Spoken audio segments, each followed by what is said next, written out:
और नमस्कार, मैं हूं त्रिनाथ और आप देख रहे हैं ई रेडियो इंडिया। तमाम क्षेत्रों में जब आप विकास की गाथा देखते हैं, जो सड़कें बनती हैं या जो लोगों के लिए कोई नया निर्माण होता है, तो उसको उसका एक लिमिट होता है, उसका एक दायरा होता है, उसको एक टाइम बाउंड किया जाता है कि इस काम को अमूमन इतने समय में पूरा करना है।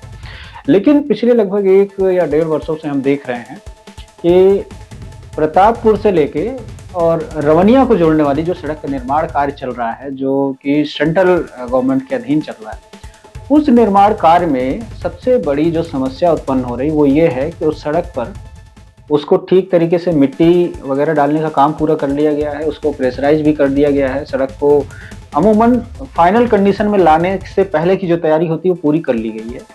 लेकिन ये देखा जा रहा है कि उस पर अभी तक उसको बनाया नहीं जा रहा है।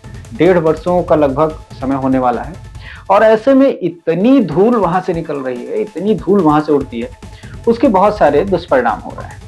पहला ये कि जो वहाँ के स्थानीय लोग हैं, उनमें जो धूल के कण उनके साँसों के ज़रिए जब अंदर जा रहा है, तो तमाम तरह की विकृतियाँ और बीमारियाँ उत्पन्न हो रही हैं।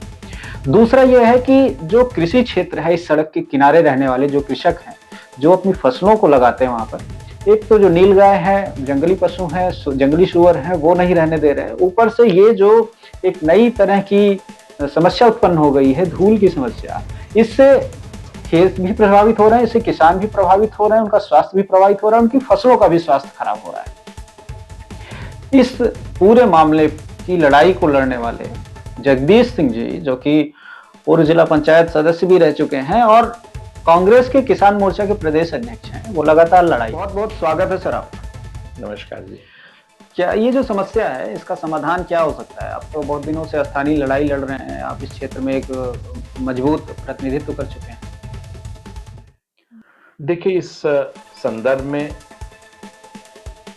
लगातार बात हुई थी, प्रशासनिक व्यवस्था के सामने ये चीज़ रखा गया था और 1 सप्ताह पहले इस पर एक आदेश हुआ था कि जो नियम है किसी भी निर्माण के वक्त पानी छिड़कने का, स्प्रिंकलिंग का एक नियम होता है, वो किया जाता है जिससे कि धूल, गर्दा जो उड़ता है उसको सबसाइड करने के लिए।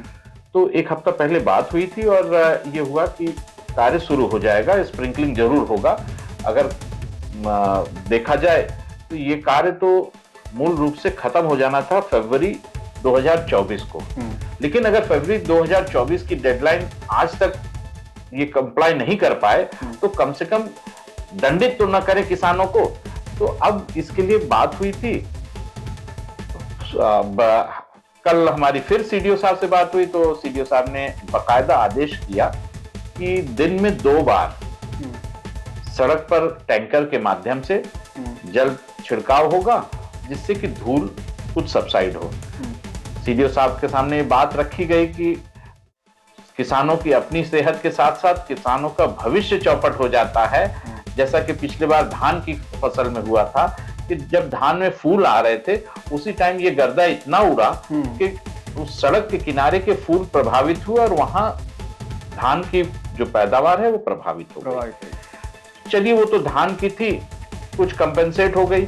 अब बारी है मटर और सरसों की, जो कि बहुत नाजुक फूल होते हैं जिसके। तो अगर वो जब फ्लावरिंग होंगे और उस टाइम फिर धूल उड़ेगी तो वो तो बुरी तरह से किसान बर्बाद हो जाएगा।